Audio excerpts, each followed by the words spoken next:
Hello everyone, কেমন আছো সকলে? Welcome back channel another long blog. আমার আরও একটা লং ব্লগে তোমাদেরকে জানাই স্বাগত। সো তোমরা ফার্স্টে ভিডিওর থাম্বনেল দেখে বুঝতে পেরে গেছো আজকে কোন বিষয়ে ভিডিও হবে। সো একই রাস্তার দুই পাশে কীভাবে তুলসী গাছ ও ফুলের গাছ লাগিয়ে সৌন্দর্যটা আরও একটু বাড়ানো যায় সেই চেষ্টায় আজকে করবো। চলো লেটস গো। ফার্স্টে এখানে একটা বড় তুলসী গাছ আছে, সেখান থেকে ডোগাগুলো ভালো করে সেটে নেব এক মিডিলের করে, যাতে গাছটাও সুন্দর লাগে অ্যান্ড আরও চারা তৈরি করতে পারি। আর এই তুলসী গাছটা কিন্তু কোনো রাধা তুলসী বা কৃষ্ণ তুলসী নয়, এটা একটা সুন্দর সুগন্ধযুক্ত তুলসী গাছ, যার সুগন্ধ মুগ্ধ করে সবাইকে।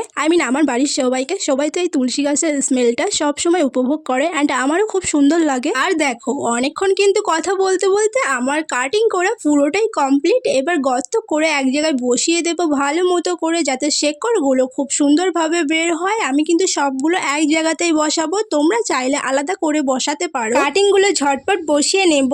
আর তার মধ্যে থেকে তোমাদের কাছে ছোট্ট একটা প্রশ্ন, আচ্ছা তোমাদের বাড়িতেও কি এরকম সুন্দর সুগন্ধ চন্দন তুলসী গাছ আছে? থাকলে কমেন্ট করো, দেখি কাদের কাদের বাড়িতে আছে।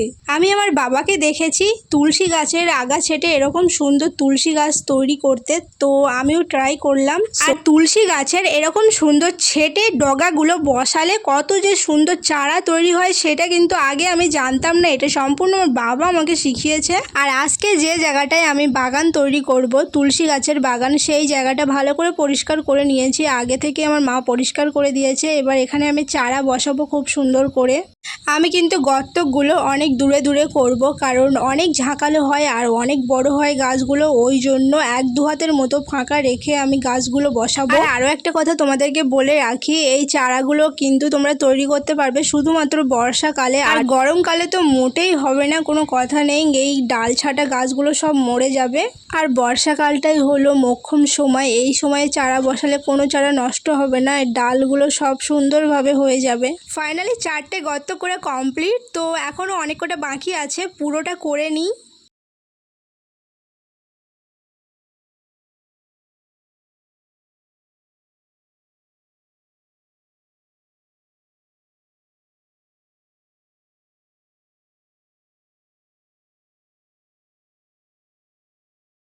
পুরোটা গর্ত করা আর খোঁড়া আমার কমপ্লিট। এবার ভাবছিলাম চারাগুলো বসিয়ে নেব। তো এখানে চন্দন তুলসীর চারা প্রথমে বসাচ্ছিলাম, তারপরে ভাবলাম রাধা তুলসীর চারা কটা বসাই, কারণ রাধা তুলসী সবসময় পূজা আর্চায় লেগে থাকে।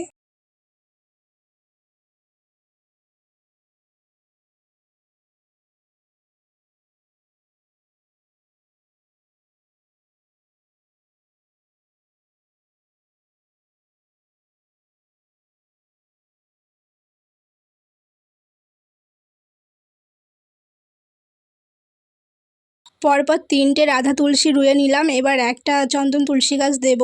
রাধা তুলসীগুলো খুবই সুন্দর লাগছে দেখতে, কিন্তু চন্দন তুলসী গাছগুলো অনেকটাই ছোট, একদম পুচকে পুচকে চারা, ওই জন্য ভালো করে দেখাও যাচ্ছে না। চলো আজকে মতো টাটা, দেখা হবে তুলসী গাছের বাগানে। Hello everyone, good morning. So আজকে সকালে তোমাদেরকে দেখাবো একটা সুন্দর জিনিস। দেখো, সেই তুলসী গাছের বাগান পুরো ভরে উঠেছে তুলসী গাছে।